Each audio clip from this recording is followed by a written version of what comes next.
Food కు సంబంధించిన విషయం కూడా రోడ్డు ట్రాన్స్పోర్ట్ మళ్ళీ ఆగిపోయినా సరే ఇబ్బంది కలగకుండా ముందుగానే ఐటమ్స్ అన్ని డంప్ చేశారు. ప్రతి ఒక్కళ్ళని కూడా సురక్షిత ప్రాంతంలో పెట్టి జాగ్రత్తగా చూసుకున్నారు. అయినా సరే ఈ ప్రాంతం వదిలిపెట్టి పిఠాపురం వెళ్లారు అంటే కేవలం పవన్ కళ్యాణ్ గారిని అక్కడ ఏదో పూచిగా చూపించాలి, ఆయన్ని అక్కడ పని చేయలేదు అన్నట్లుగా నమ్మించాలన్న ప్రయత్నం చేయడానికి మాత్రమే వెళ్లారు తప్ప అక్కడ ప్రజలు పరామర్శించడానికి వెళ్ళాలి. మూడో విషయం, వెళ్ళిన వ్యక్తి ఈయన ఏ ప్రాంతాల్లో అయితే ఇల్లు ఇచ్చాడో ఆయన రాష్ట్ర వ్యాప్తంగా జగనన్న కాలనీల పేరుతోటి చాలా చోట్ల శ్మశానాల్లో, వాగుల్లో, కుంటల్లో వీటిలో మాత్రం ఇచ్చాడు. అంటే జగనన్న కాలనీలో కొంతమందికి నివాసానికి స్థలాలు ఇచ్చున్నాడు గతంలో, కొంతమంది నివాసాలు ఏర్పాటు చేసుకుని ఉండిపోయారు. ఆ ప్రాంతం నలుమూలలా చుట్టుముట్టింది వరద, కానీ అక్కడికి వెళ్ళాల. అలాగే రైతులు ఎక్కువగా పంట పండిస్తున్నటువంటి ప్రాంతం ఏదైతే ఉందో అక్కడికి కూడా వెళ్ళాల. ముంపుకు గురైనటువంటి కాలనీలకు కూడా వెళ్ళాల. కేవలం అది కూడా లోకల్ గా ఉన్నటువంటి పిఠాపురం పీపుల్ కాకుండా కాకినాడ నుంచి మనుషుల్ని తరలించి, కాకినాడ మనుషులు వచ్చిన తర్వాత ఈ సరౌండింగ్స్ నిల్చున్న తర్వాత వాళ్ళని పరామర్శించి వెళ్ళాడంట. ఇక్కడ పిఠాపురంలో పెద్ద ఎత్తున ఇవాళ జరుగుతున్నటువంటి చర్చ ఏంటి అంటే, ఇక్కడ పరామర్శించడానికి వచ్చినప్పుడు మమ్మల్ని కదా పిలిచి అడగాలి, మమ్మల్ని కదా పరామర్శించాలి, మాకు కదా న్యాయం ఏదైనా ఆయన చేయాలి అనుకుంటే చేయాలి విపక్ష నేతగా. కానీ కాకినాడ నుంచి మనుషులు ఇక్కడికి తరలించి వాళ్ళ ద్వారా సీన్ క్రియేట్ చేసుకుని షూటింగ్ జరిపి వెళ్ళిపోవడం ఏంటి అనేది పిఠాపురం రోజు కూడా పెద్ద ఎత్తున జరుగుతున్నట్టు చర్చ. ఈయన కావాలి అంటే మీ కెమెరా తీసుకెళ్లి కూడా క్లియర్ గా పిఠాపురం జనాన్ని అడగండి. నిన్న జగన్మోహన్ రెడ్డి గారి సరౌండింగ్స్ లో ఉన్న వాళ్ళంతా పిఠాపురం వాసుల, కాకినాడ వాసుల, ద్వారంపూడి చంద్రశేఖర్ రెడ్డి మనుషుల అనేది క్లియర్ గా మీరు ఎంక్వైరీ చేసినా సరే చెప్తారు.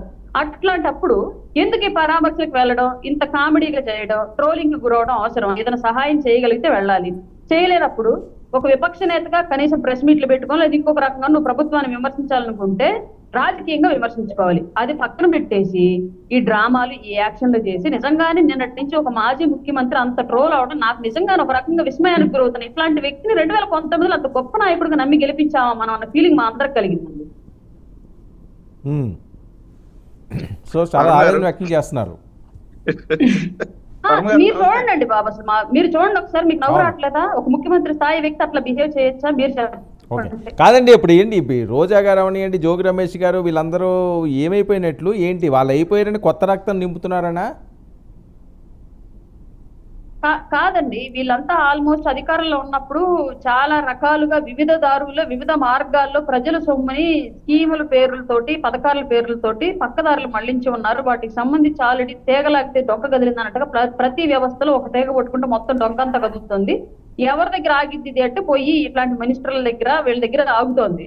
ఈ కేసులో ఎక్కడ లోపలేస్తారు అని వాళ్ళు అసలు బయటికి రావడం మానేశారు ఇప్పుడు. అందువల్ల ఇప్పుడు పాపం కొత్త వాళ్ళు పార్టీ బాధ్యతల్ని నెత్తినెత్తుకోవడానికి సిద్ధపడుతున్నారండి, జగన్మోహన్ రెడ్డి గారిని ఇంకా నమ్ముతూ. ఓకే, లోపలేయడం ఖాయమా?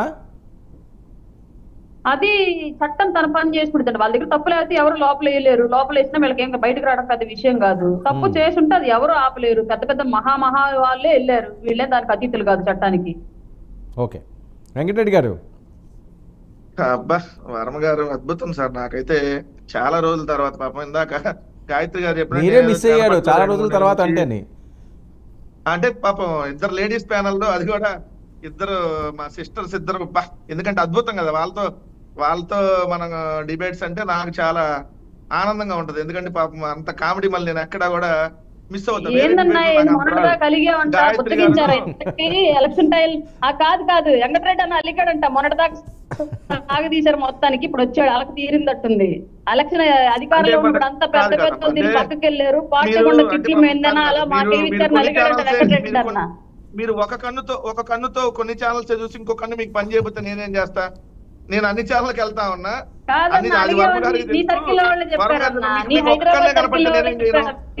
వెంకటరెడ్డి గారు, వెంకటరెడ్డి గారు ఓకే కాదండి, ఒక్క నిమిషం ఓకే కాదు ఒక్క నిమిషం వెంకటరెడ్డి గారు హెల్దీగా డిబేట్ కాదు, వినండి మీరే మాట్లాడేది కానీ వినండి. కాదు హెల్దీగా డిబేట్ చేద్దాము, వినండి. ఓకే వెంకటరెడ్డి గారు